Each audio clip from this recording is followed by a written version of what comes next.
Robbani, merajut ilmu dan peradaban.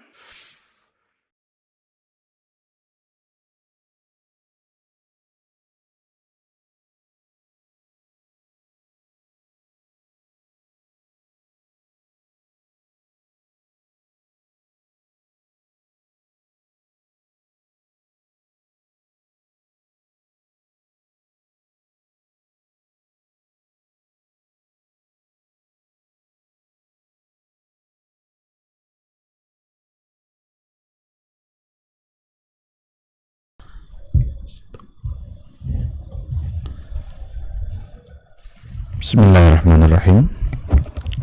Assalamualaikum warahmatullahi wabarakatuh.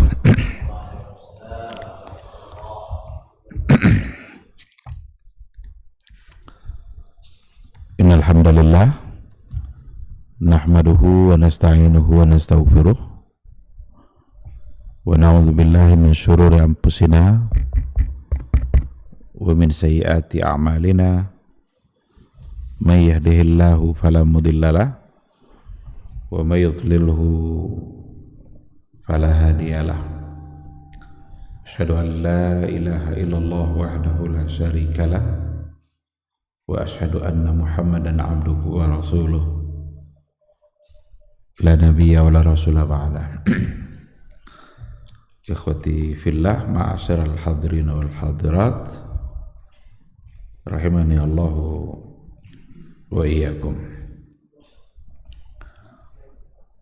Kembali kita bersyukur pada Allah Subhanahu wa taala pada pagi yang penuh berkah ini. Alhamdulillah kita kembali diberikan kesempatan oleh Allah Subhanahu wa taala untuk bermajelis, untuk duduk di sebuah majelis ilmu yang mudah-mudahan ini bisa menjadi wasilah bagi kita untuk mendalami agama. Dan mudah-mudahan ilmu yang kita dapat itu bisa membuat kita mulia di sisi Allah Subhanahu wa ta'ala. Karena memang untuk mendapatkan kemuliaan di sisi Allah itu adalah dengan iman dan dengan ilmu. Sama-sama kita juga harus bersalawat dan salam untuk Rasulullah sallallahu alaihi wasallam. Allahumma salli ala Muhammad wa ala ali Muhammad. Mudah-mudahan kita semakin mencintainya. Mudah-mudahan selalu tumbuh rasa cinta kita dan rindu kita kepada Rasulullah sallallahu alaihi wasallam. Dan kita berharap mudah-mudahan kita semua bisa mendapatkan syafaatnya di yaumul mahsyar. Amin amin ya rabbal alamin. Baik ikhwati fillah, rahimani Allah wa iyyakum. Kita akan kembali melanjutkan kajian tauhid kita pada pagi hari ini. Kita akan masuk pada al-aslu tsani dari 3 al-usul yang ada di dalam buku ini. Al-aslul awal sudah kita berikan penjelasan yang mudah-mudahan kita bisa memahaminya. Karena al-aslul awal itu adalah ma'rifatullah, mengenal Allah. Bagaimana kita selalu mengenal Allah dan bisa mengenali Allah Subhanahu wa ta'ala, baik secara zatnya sesuai dengan apa yang diberitakan di dalam Al-Quran dan hadis-hadis Rasulullah sallallahu alaihi wasallam, atau mengenali af'al Rasulullah, af'alnya Allah, perbuatan-perbuatan Allah yang memang hanya Dia yang bisa melakukannya, yang juga harus kita pahami melalui ayat-ayat Al-Quran dan hadis-hadis Rasulullah sallallahu alaihi wasallam. Itu yang al-aslul awal. Sekarang kita akan masuk pada al-aslul tsani, pondasi yang kedua, yang merupakan sesuatu yang tidak terpisah dari yang pertama. Jadi ketiga asal itu, ketiga pondasi itu saling terkait, tidak mungkin untuk dipisahkan. Qala al-muallif rahimahullah, al-aslu tsani ma'rifatu dinil islami bil adillah. Prinsip yang kedua, pondasi yang kedua adalah ma'rifatu dinil islami bil adillah, mengenal dinul Islam, mengenal agama Islam bil adillah, sesuai dengan dalil-dalilnya, sesuai dengan apa yang diberitakan tentang Islam itu oleh Allah dan oleh Rasulullah sallallahu alaihi wasallam. Ini prinsip yang kedua. Setelah kita mengenali Allah Subhanahu wa taala sebagai prinsip yang pertama, maka masuk pada prinsip yang kedua, bagaimana kita juga harus mengenali dinul Islam, mengenali agama Islam secara sempurna sesuai dengan dalil-dalilnya. Apa yang dimaksud dengan ma'rifatu dinil Islami bil adillah itu, wa huwa al-istislamu lillahi bit tauhid wal inqiyadu lahu bit ta'ah wal bara'atu minasyirki wa ahli, yaitu al-istislamu lillahi bit tauhid, bagaimana kita selalu menyerahkan diri kita kepada Allah bit tauhid, dengan mentauhidkannya, wal inqiyadu lahu bit ta'ah, dan bagaimana kita selalu memberikan ketundukan kita kepada Allah bit ta'ah, dengan memberikan semua bentuk ketaatan kita kepadanya, mentaati Allah atau menaati Allah Subhanahu wa ta'ala terhadap apa yang telah diatur olehnya, wal bara'atu minasyirki wa ahlihi, dan juga al bara'ah minasyirk, bagaimana kita berlepas diri dari syirik apapun bentuknya, wa ahlihi, dan berlepas diri juga dari pelaku-pelaku syirik itu. Ini yang dimaksud dengan ma'rifatu dinil Islam. Ketika dikatakan kita harus mengenal Islam, seperti apa itu? Islam itu seperti apa? Maka maksudnya adalah al-istislamu lillahi bit tauhid, berserah diri kepada Allah dengan mentauhidkannya. Kita terima apa yang dikatakan oleh Allah dalam persoalan-persoalan tauhidnya, dan juga bagaimana kita selalu memberikan ketundukan kita kepada Allah bitta'ah, dengan cara mentaatinya. Tidak akan pernah ada kata tunduk tanpa taat, tidak akan pernah ada kata tunduk sebelum ada taat. Dia katanya tunduk tetapi dia tidak mentaatinya, berarti itu bukan sebuah ketundukan. Kalau ada sebuah aturan yang sudah ditetapkan oleh seorang pemimpin, aturan itu apa buktinya bahwa kita tunduk kepada aturan itu? Adalah dengan mentaati apa yang memang sudah diatur. Nah, ketika dikatakan bahwa kita tunduk kepada Allah, maka bukti dari al-inqiyad, bukti dari ketundukan itu sesungguhnya adalah at-ta'ah, mentaati apa yang telah disyariatkannya, baik dalam bentuk perintah maupun dalam bentuk larangan.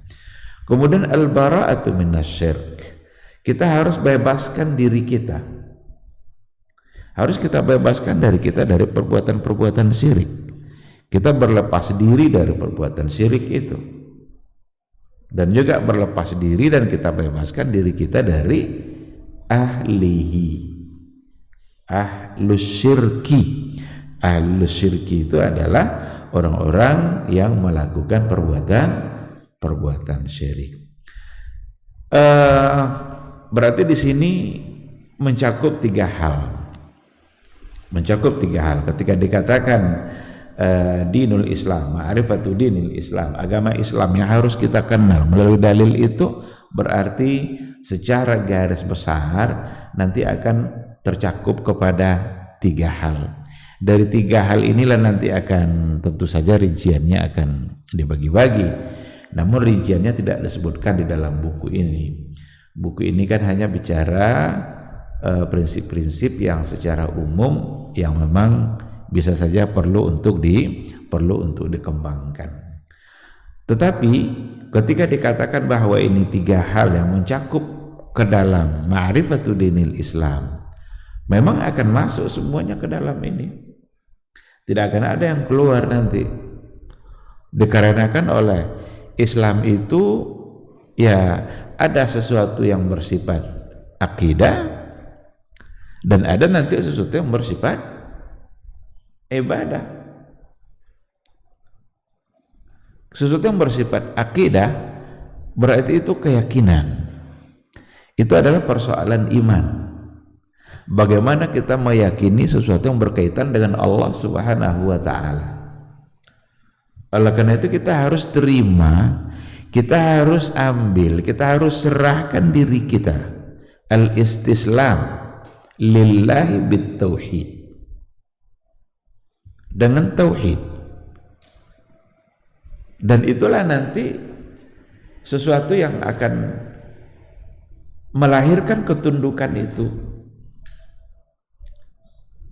Nggak mungkin akan lahir ketundukan dan ketaatan di dalam diri kita kalau seandainya kita tidak memurnikan tauhid kita semata-mata hanya karena Allah Subhanahu, hanya untuk Allah Subhanahu wa ta'ala. Nah, pada lembaran-lembaran yang sebelumnya kita sudah berikan penjelasan yang cukup luas terkait dengan tauhid. Ketika dikatakan bahwa kita harus meyakini Allah, mengesahkan Allah dan menyerahkan diri kita kepada Allah dalam keesaannya itu, dengan meyakini segala sesuatu yang hanya Allah yang memilikinya, hanya itu pantas diberikan kepada Allah Subhanahu wa ta'ala. Maka dulu sudah pernah kita jelaskan bahwa ketika kita bicara tauhid, maka ada poin-poin yang perlu kita ingat kembali. Bagaimana kita mentauhidkan Allah Subhanahu wa ta'ala secara rububiyah, dan bagaimana kita harus mentauhidkan Allah Subhanahu wa ta'ala secara uluhiyah, dan bagaimana pula kita harus selalu mentauhidkan Allah Subhanahu wa ta'ala di dalam persoalan asma wa sifat. Nah, mudah-mudahan kita masih mengingat semua penjelasan itu, dan untuk diketahui bahwa ilmu itu tidak memang hanya sekedar untuk pengetahuan saja, tetapi ilmu itu harus berangkat dari pengetahuan kepada aplikasi, berangkat dari kita ketahui, kita pahami baik-baik, lalu kemudian kita terapkan, kita amalkan. Ketika kita mengetahui persoalan tauhid yang berhubungan dengan rububiyahnya Allah, lalu itu kita terapkan dalam kehidupan kita. Menerapkan makna-makna tauhid itulah yang al-istislamu lillah itu. Ketika dikatakan bahwa banyak hal-hal yang hanya Allah yang bisa melakukan itu. Dalam persoalan rububiyah, Allah yang mengatur alam secara keseluruhan ini, itu hanya Allah yang bisa mengaturnya. Selain Allah tidak akan pernah bisa. Allah lah yang menciptakannya, Allah juga lah yang memberikannya rezeki. Dan begitulah hikmahnya ciptaan Allah itu. Allah tidak sekadar menciptakan saja, tapi Allah juga ikutkan penciptaannya itu dengan semua bentuk kebutuhan-kebutuhan yang diperlukan oleh yang Dia ciptakan. Oleh karena itu, apapun makhluk yang diciptakan oleh Allah Subhanahu wa taala, sesungguhnya lahirnya atau hadirnya makhluk itu sudah lengkap dengan semua bentuk kebutuhan-kebutuhannya. Dan kebutuhan masing-masing makhluk bisa berbeda. Kambing punya kebutuhan, dan bisa saja kebutuhan kambing berbeda dengan kebutuhan ayam. Hewan diciptakan oleh Allah punya kebutuhan, dan kebutuhannya bisa saja berbeda dengan kebutuhan manusia. Ketika manusia diciptakan oleh Allah, karena Dia yang khalik, karena Dia yang mencipta, Dia yang mengatur, maka Dia juga yang razik. Dia juga lah yang memberikan rezekinya. Bahkan ada di antara makhluk yang diciptakan oleh Allah sebagai rezeki bagi makhluk yang lain. Diciptakan oleh Allah satu bentuk makhluk, dan itu sebagai rezeki bagi makhluk yang lain. Oleh karena itu al-istislam, tunduk seperti itu harus ada. Berserah diri, kita pasrah kepada apa yang diatur oleh Allah Subhanahu wa taala. Tidak bisa kita protes. Pasrah itulah yang al-istislam. Al-istislamu lillah bitauhid. Pasrah, kita berserah diri kepada Allah Subhanahu wa taala dengan bertauhid. Karena dengan bertauhid itu berarti kita mengagungkan Allah Subhanahu wa taala, memberikan apa yang menjadi hak Allah. Karena tauhid itu hak Allah dari kita. Kalau hak Allah berarti kewajiban kita. Rasul pernah bertanya kepada Muaz, ya Muaz, atadri ma haqqullahi 'alal 'ibad wa ma haqqul 'ibadi 'ala Allah? Kamu tahu enggak wahai Muaz, apa hak Allah dari hambanya dan apa pula hak hamba dari Allah? Maka ketika itu Rasul memberikan jawaban bahwa hak Allah dari hambanya adalah anta'buduhu wala ayya'buduhu wala yusyriku bihi syai'a. Jadi hak Allah dari kita, bagaimana kita memurnikan tauhid kita tanpa ada sesuatu yang berbuat syirik, tanpa dicampuri dengan satu bentuk kesyirikan pun. Nah, oleh karena itu nanti ada yang bersifat tau'an, ada yang bersifat karhan. Menyerahkan diri kepada Allah Subhanahu wa taala itu nanti akan terbagi kepada dua hal itu,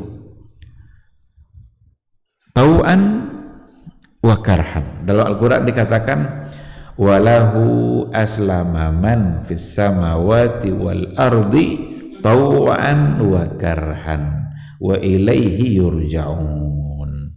Kata Allah, walahu aslama, kepadanyalah aslama, menyerahkan diri, man fis samawati wal ard, segala apa yang ada di langit dan apa yang ada di bumi, tau'an wa karhan, baik secara tau'an, secara sukarela, ikhtiaran, maupun secara terpaksa.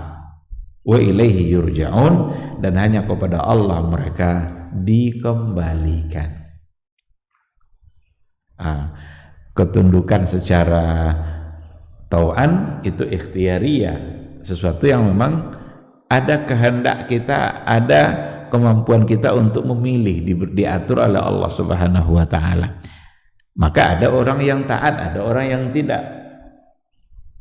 Itu untuk hal-hal yang bersifat tau'an, berserah diri kepada Allah.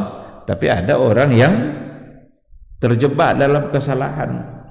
Ketika Allah melarang untuk berbuat syirik, tapi berapa banyak orang yang terjebak ke dalam kesyirikan itu karena sifatnya tau'an. Mungkin karena dia tidak mengerti, atau mungkin karena tidak mau diingatkan.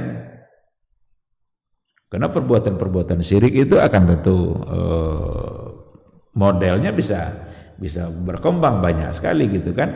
Tapi persoalan syirik itu sesuatu yang memang sudah ada pada masa dahulu, dan Rasul itu lahir, hadir, diutus menjadi Rasul justru untuk merubah semua bentuk kesyirikan itu agar ditinggalkan, kemudian berpindah kepada ketauhidan. Tapi ada nanti ketetapan-ketetapan Allah yang bersifat karhan, di mana kita tidak bisa memilih. Kita tidak bisa memilih apa yang ditakdirkan oleh Allah Subhanahu wa taala dalam kehidupan kita. Itu semata-mata kehendak Allah, dan kita tidak bisa memilih. Kita terlahir dari seorang ayah dan seorang ibu. Siapa ayah kita, siapa ibu kita tidak bisa memilih. Tidak ada orang bisa memilih siapa yang harus menjadi ibunya.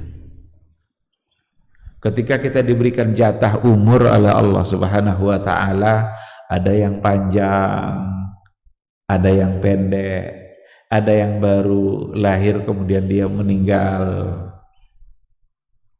Ini karhan, ketundukan kita kepada Allah, sesuatu yang bersifat terpaksa, kita tidak bisa memilih.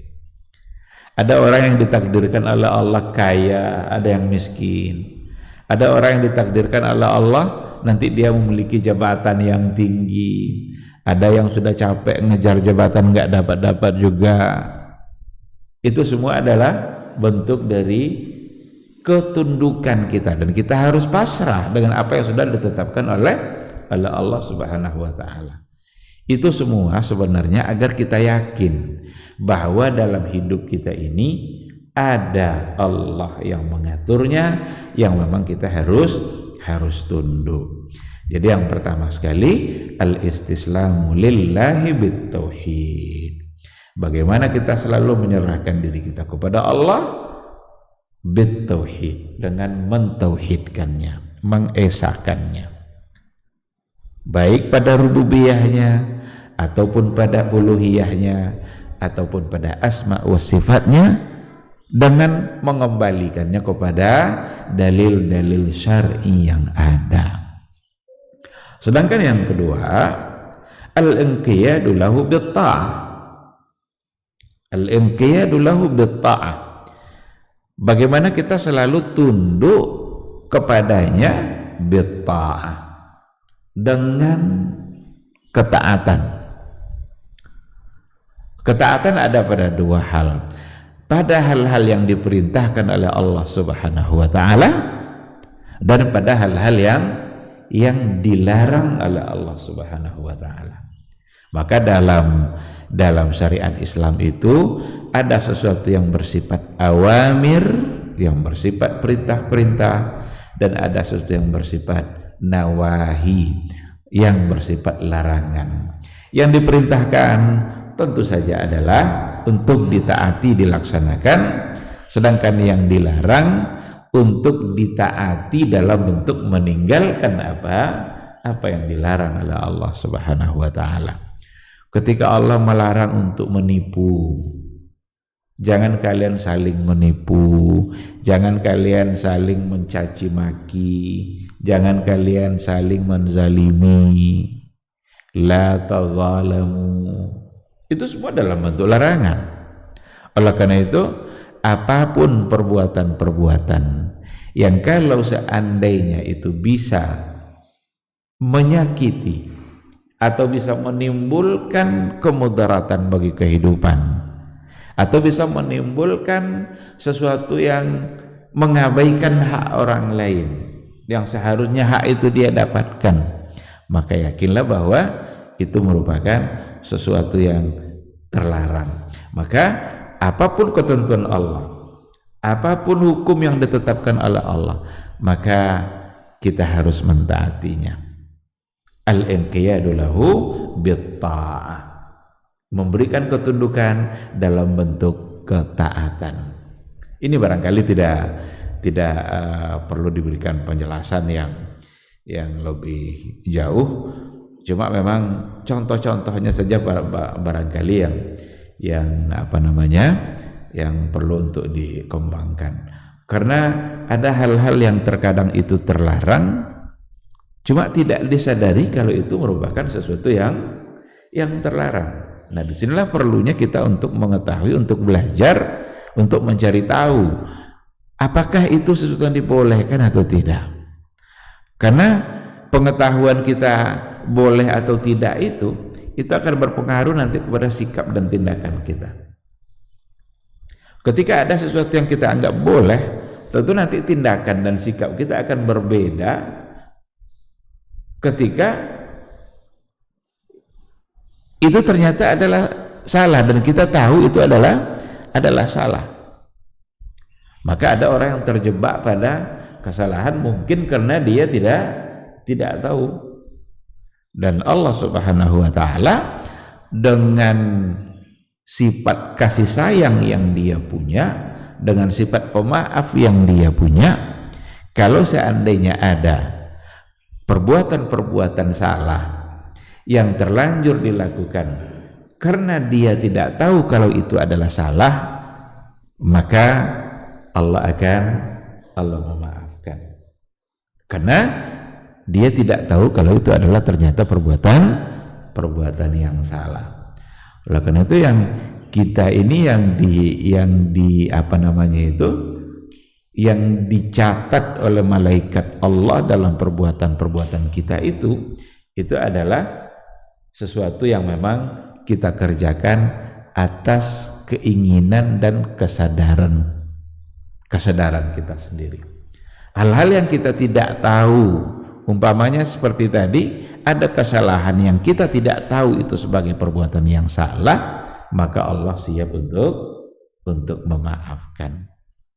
Tapi kalau seandainya ada perbuatan yang salah yang berhubungan dengan hak manusia, salah juga, tapi berhubungan dengan hak manusia, meskipun Allah memaafkan, tapi terkadang kita juga dituntut untuk mengembalikan hak-hak yang harus diberikan kepada manusia itu. Contohnya begini, kalau dalam kajian fikih jinayah, itu ada persoalan pidana, umpamanya pidana pembunuhan. Membunuh itu luar biasa dosanya. Barang siapa yang membunuh satu orang sama dengan membunuh semuanya. Oleh karena itu dalam kajian fikih pidana Islam, membunuh itu hukumnya adalah qisas. Yang membunuh maka harus juga dibunuh. Itu ketetapan Allah dalam masalah itu. Tapi kalau seandainya ada orang yang tersalah, dalam pembunuhan, sebagai seorang pemburu umpamanya, dia berburu di hutan, dia kerjanya mencari rusa, ditembaknya rusa itu, tapi rusa tidak kena, yang kena adalah orang yang di sebalik rusa itu, lalu mati. Tersalah, apakah tetap harus dikisas?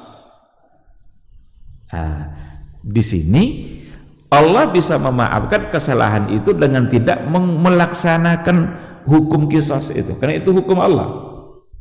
Tetapi karena ini berhubungan dengan hak manusia, ada hak keluarganya, maka tetap ada yang namanya denda atau diat, membayar 100 ekor onta.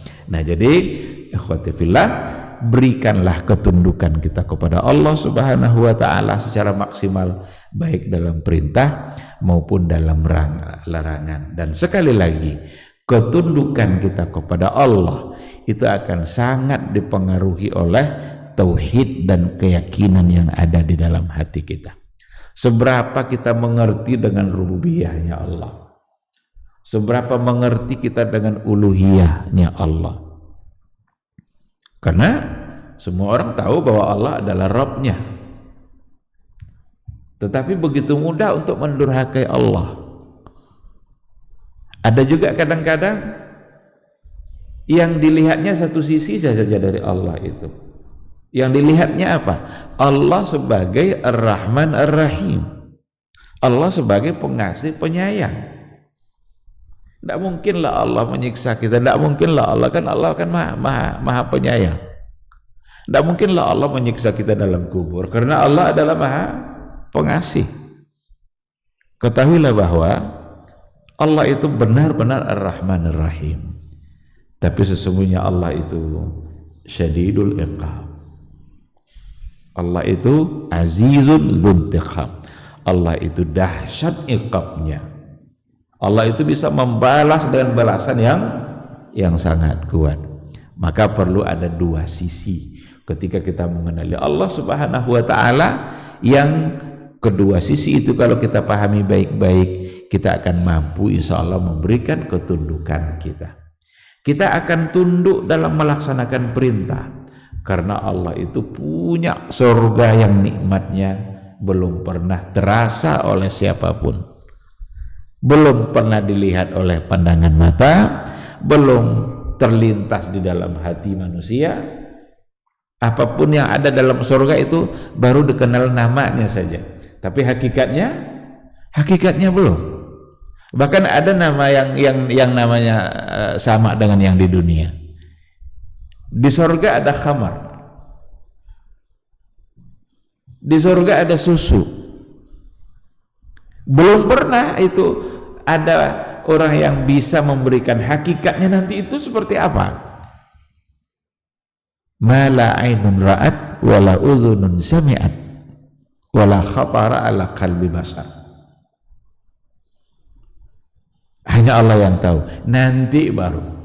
Nah, ketika kita tahu bahwa Allah memiliki itu semua, kita akan bersemangat pula untuk melaksanakan apapun yang diperintahkan oleh Allah Subhanahu wa ta'ala. Dan ketika kita mengerti bahwa Allah itu syadidul iqab, Allah itu maha dahsyat iqabnya, Allah itu punya neraka yang untuk menyiksa para pendurhaka itu, maka dengan meyakini hal-hal yang seperti itu diharapkan kita terdorong pula untuk meninggalkan berbagai macam bentuk larangan-larangan yang datang dari Allah Subhanahu wa ta'ala.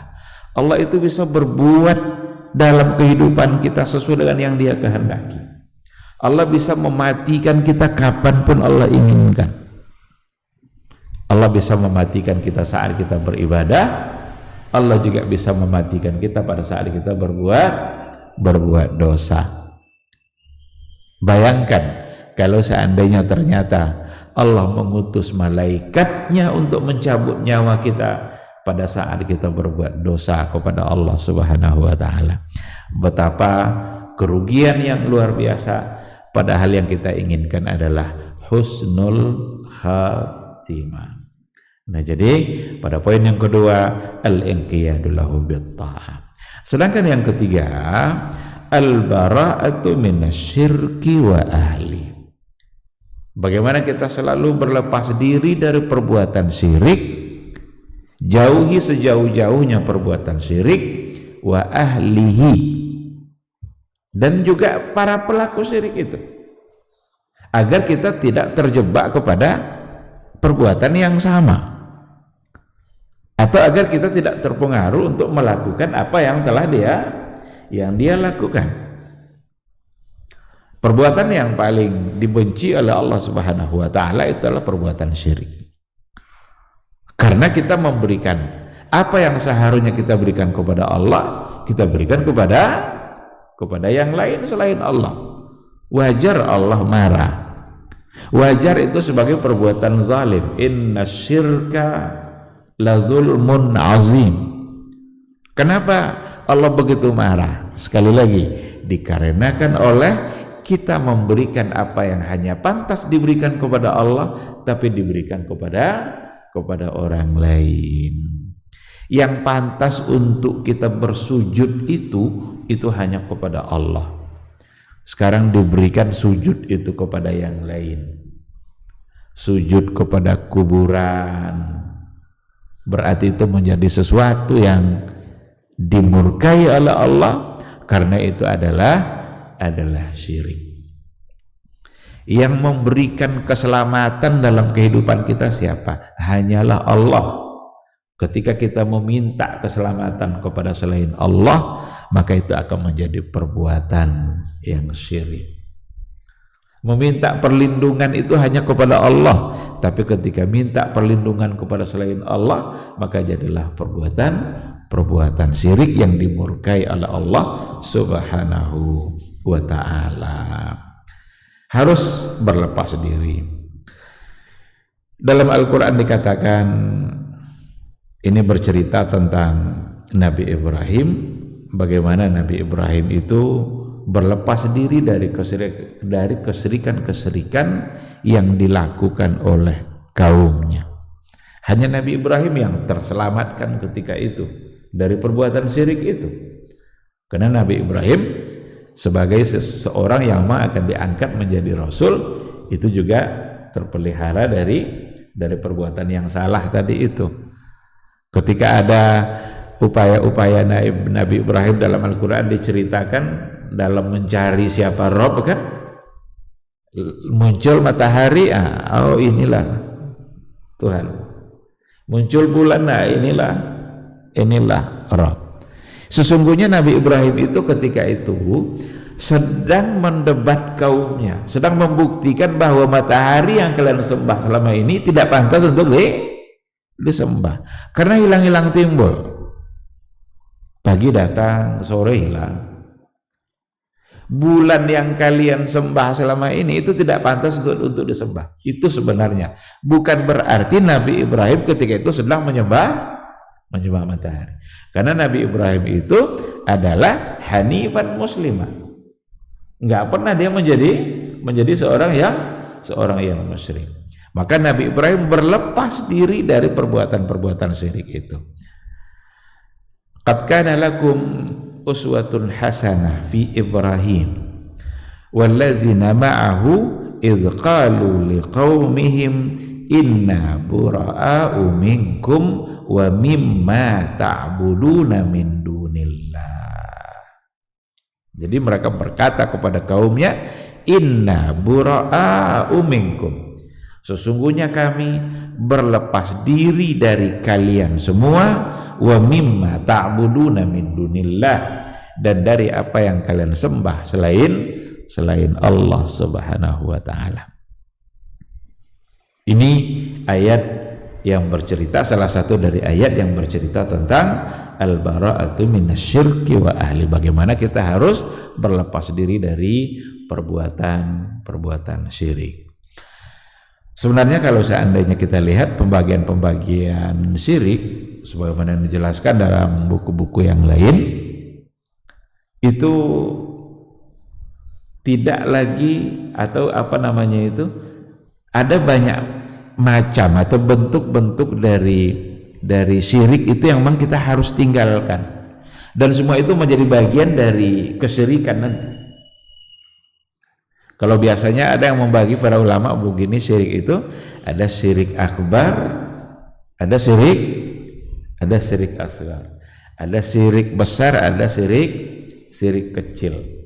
Tapi dalam sebuah kitab Rakaizul Iman itu dibagi lagi dengan lebih rinci. Ada namanya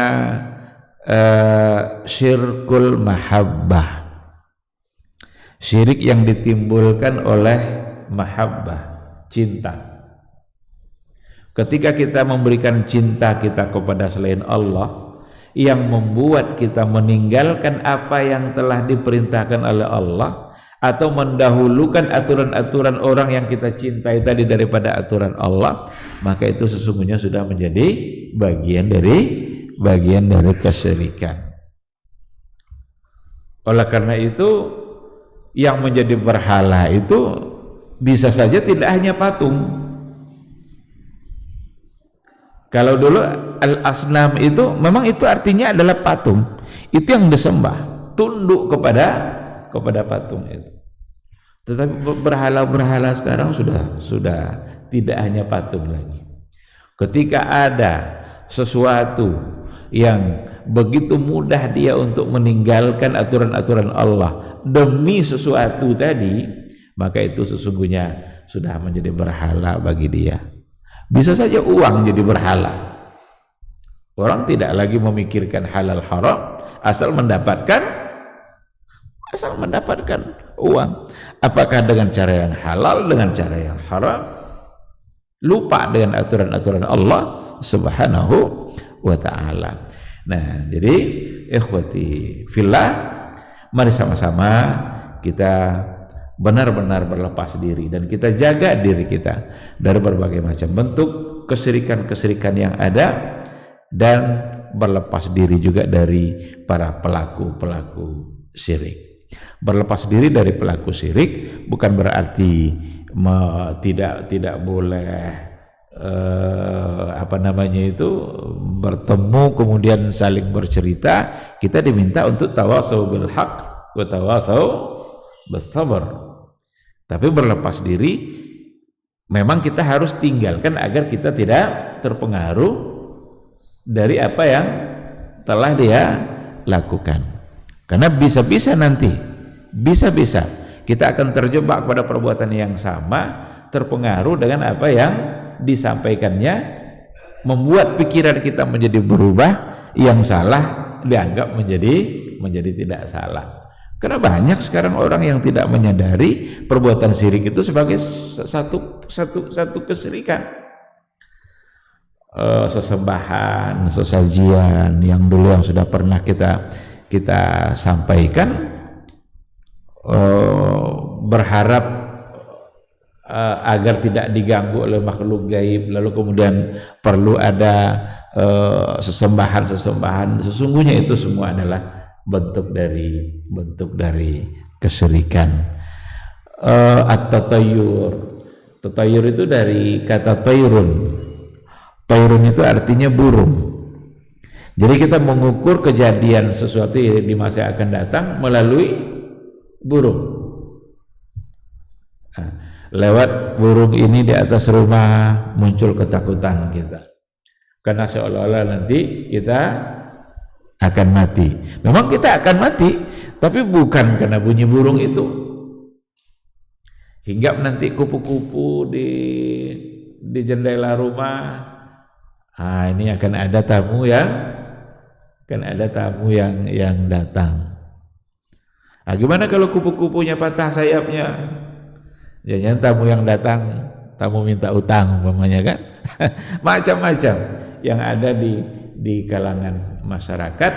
Apa yang akan terjadi itu hanya Allah yang tahu.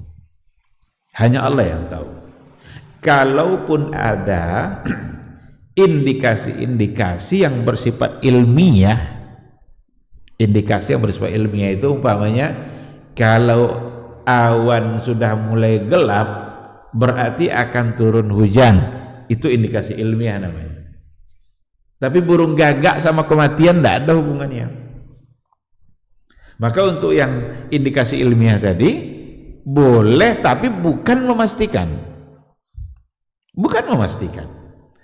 Nggak bisa kita memastikan setiap awan gelap lalu hujan. Nah, berapa kali awan sudah gelap tapi tidak jadi hujan.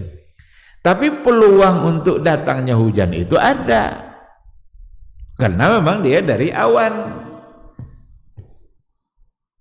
Nah, jadi sekali lagi untuk indikasi seperti itu maka ada semacam dugaan-dugaan atau perkiraan kita, tapi sekali lagi tidak bisa menjadi satu bentuk kepastian, karena kepastian hanyalah milik Allah Subhanahu wa ta'ala. Baik ikhwati billah, mungkin ini yang bisa kita sampaikan pada pagi ini. Ini sebagai mukaddimah dari al-aslus tsani, bagaimana kita mengenali agama Islam sesuai dengan dalil-dalil yang ada. Kita harus selalu berpegang kepada dalil yang ada dalam berislam. Nggak mungkin kita beragama tanpa ada dalil. Untuk kemudian nanti baru kita bahas penjelasan yang lebih jauh. di mana nanti dikatakan ada 3 tingkatan dalam dinul Islam itu, ada al-Islam, ada al-Iman, ada al-Ihsan, yang mudah-mudahan insya Allah nanti bisa kita sambung pada minggu depan insya Allah. Terima kasih atas kehadirannya dan mudah-mudahan dapat dipahami. Seandainya ada pertanyaan 1 atau 2 dipersilahkan kalau ada.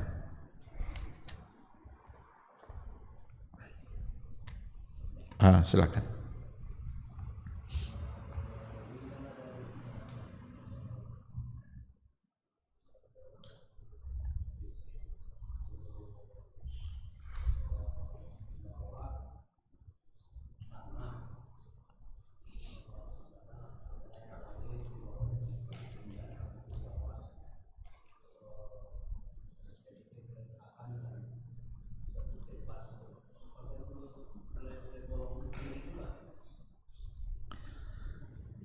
Kita harus tahu apa sesungguhnya yang sedang terjadi dan apa sesungguhnya yang dilakukan.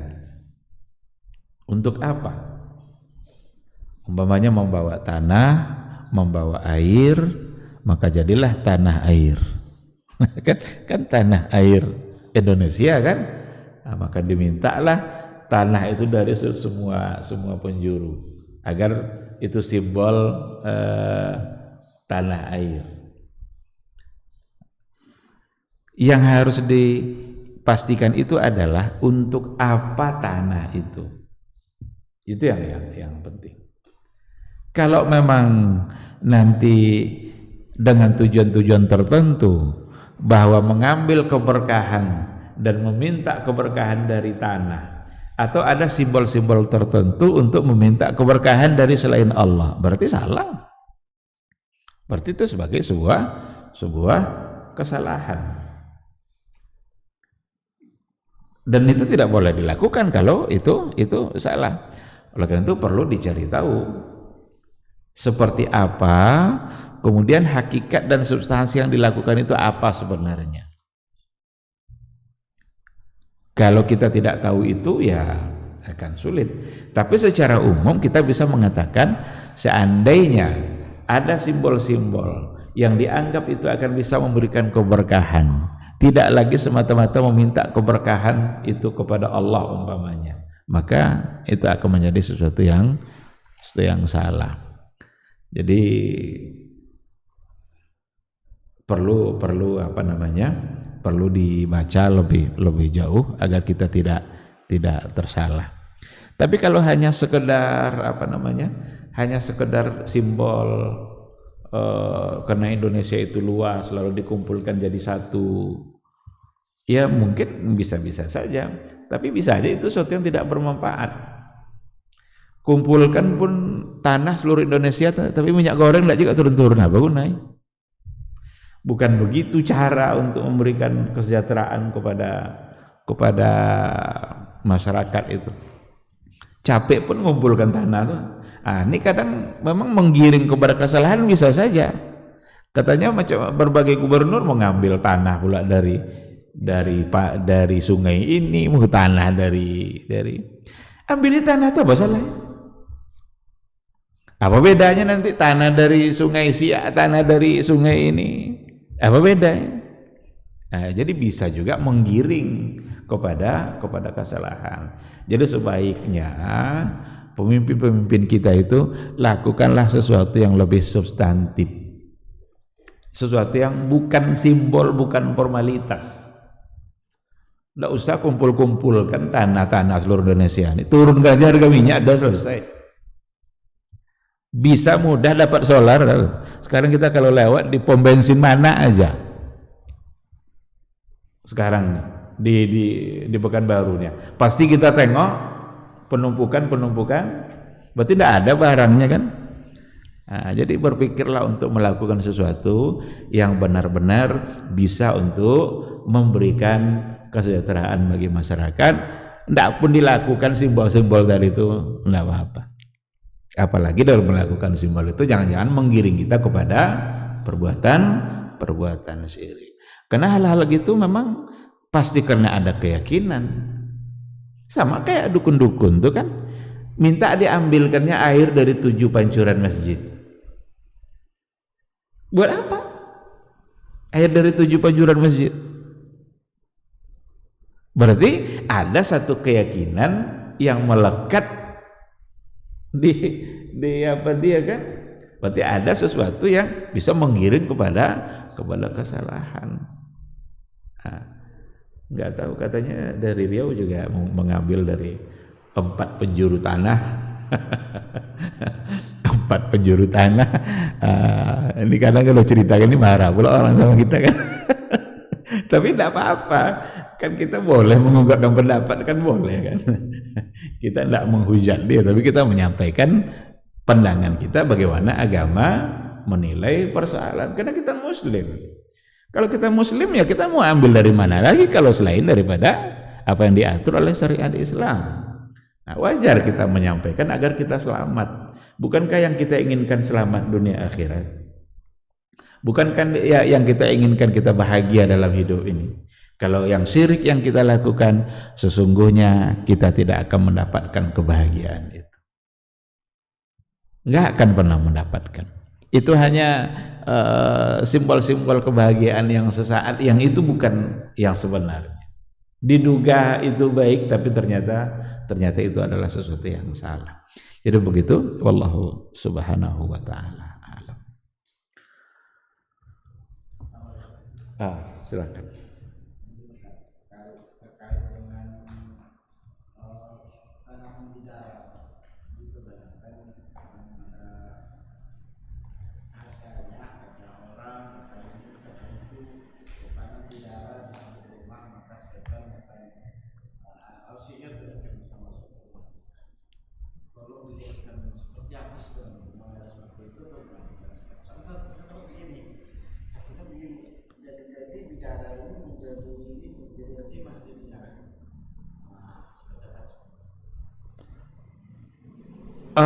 Tanam pohon ini agar kita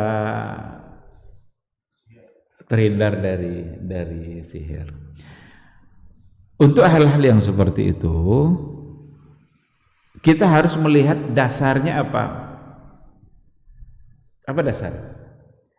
Kalau yang ada pada hadis Nabi, bacakanlah di rumah itu surat Al-Baqarah agar terhindar dari gangguan jin.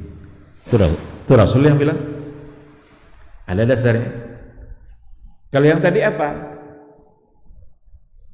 Itu yang perlu. Kita khawatir nanti justru pengharapannya tidak lagi kepada Allah, tapi kepada Daud tadi. Itu akan menjadi satu hal yang salah. Jangan lakukan tentu saja kalau maksudnya yang tidak berdasar. Jadi yang penting apa dasarnya? Kan kita berbuat kan harus ada dasar. Beribadah juga harus ada dalil. Saya sudah sering mengulang-ulang persoalan ini. Kenapa harus ada dasar dan dalil? Agar tahu kita siapa yang kita taati. Jadi kalau kita beribadah, agar kita tahu siapa yang kita taati. Kenapa setelah Isya itu kita sholat 2 rakaat? Siapa yang kita taati? Rasul. Karena Rasul yang menyuruh. Nanti dibangunkan surga, dibangunkan istana di surga bagi mereka yang mengerjakan ba'diyah, dan kan ada 12 rakaat. Tapi kalau umpamanya selesai sholat subuh kita sholat 2 rakaat, ada enggak yang kita taati? Enggak ada. Kalau enggak ada yang kita taati, ya siapa yang mau ngasih pahala? Itu sebabnya. Maka dulu ada seorang pemuda di hadapan Sa'id bin Musayyib, dia sholat 2 rakaat setelah subuh. Dicegah oleh Sa'id bin Musayyib itu. Kamu kan ngapain kamu sholat setelah subuh? Lalu dia bilang begini, apakah dengan saya memperbanyak sholat saya akan diazab oleh Allah? Masa kena sholat nih saya? Apa kata Said? Allah tidak menyiksa kamu karena banyak sholat, tapi Allah menyiksa kamu karena kamu menyelisihi Rasulnya. Karena Nabi Muhammad itu utusan Allah. Jadi bukan karena banyak sholat kamu diazab, tapi karena sholat yang kamu lakukan itu menyelisihi Rasulullah Sallallahu Alaihi Wasallam.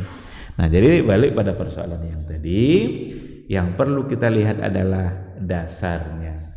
Kalau seandainya dijadikan sebagai wasilah, ada wasilah dalam ruqyah, umpamanya air atau garam sebagai wasilah untuk kemudian itu dijadikan wasilah ruqyah, itu maksudnya dibacakan doa-doa yang memang diajarkan oleh Rasul. Ada daun bidara juga seperti yang tadi itu silakan menjadikannya sebagai wasilah, itu boleh. Nabi pernah menjadikan garam sebagai wasilah ketika kalau nggak salah pernah disengat oleh yang berbisa tangan Nabi ambil garam lalu kemudian membacakan doa itu, kemudian garam itu letakkan di tangan. Itu walau alam ada dalam satu riwayat yang pernah saya baca. Air juga dalam catatan sejarah pada masa sahabat banyak kisah-kisah itu. Ada yang demam panas, kemudian diambil air, dibacakan Al-Fatihah, suruh minum. Berarti itu sebagai wasilah. Nah, namun yang tadi itu kita khawatir tersalah. Tanamlah pohon ini di hadapan rumah kalian agar terbebas dari gangguan jin. Apa dasarnya? Kalau tidak ada, jangan-jangan nanti dia malah mengharapkan terhindar dari gangguan itu dari pohon ini. Nah, itu. Maka perlu kita tahu apa dasar. Nggak boleh kita sembarangan dalam berbuat, karena khawatir nanti kita tersalah, umur kita tak panjang. Jangan-jangan saat tersalah itu kita mati, belum sempat bertaubat kita sudah mati. Tapi kalau ada, silakan. Saya tidak tahu apa gitu. Kalau emang ada, entah riwayat, entah Nabi mungkin yang mengatakan, kalau ada silakan. Kalau sudah Nabi yang mengatakan dah sami'na wa ata'na, tidak ada lagi pilihan lain, karena Nabi datang mau untuk nyampaikan itu. Kalau Nabi sudah bilang, udah kita tinggal tunduk saja. Wallahu a'lam. Baik, masih ada? Kalau tidak, saya kira kita cukupkan sampai di sini. Mudah-mudahan bermanfaat bagi kita, dan semoga akidah dan iman kita semakin kokoh. Semoga kita selalu dijauhkan dari perbuatan-perbuatan syirik. Amin amin ya rabbal alamin. Subhanakallahumma bihamdika asyhadu an la ilaha illa anta astaghfiruka wa atubu ilaik. Wassalamualaikum warahmatullahi wabarakatuh. Ketahuilah bahwa ketika kita mengikuti sebuah majelis ilmu, itu sesungguhnya Allah sedang memberikan kepada kita sekian banyak fadilah dan keutamaannya. Karena sungguh sangat mulia orang-orang yang berada di majelis ilmu. Orang-orang yang berada di majelis ilmu adalah orang-orang yang akan dimudahkan baginya jalan menuju surga Allah. Dalam hadis dikatakan oleh Rasulullah sallallahu alaihi wasallam, "Man salaka tariqan yaltamisu fihi ilman, sahalallahu lahu tariqan ilal jannah." Barang siapa yang menempuh satu jalan di mana tujuannya adalah untuk mendapatkan ilmu, maka Allah akan mudahkan baginya jalan menuju surga. Surga itu perlu iman, dan mendapatkan surga itu perlu ilmu. Maka di majelis ilmu lah kita bisa menumbuhkan iman kita, dan di majelis ilmu lah kita bisa mendapatkan ilmu pengetahuan. Maka sering-seringlah menghadiri majelis yang bisa menambah iman kita dan juga bisa menambah ilmu, agar surga Allah itu benar-benar semakin dekat dengan kita bersama.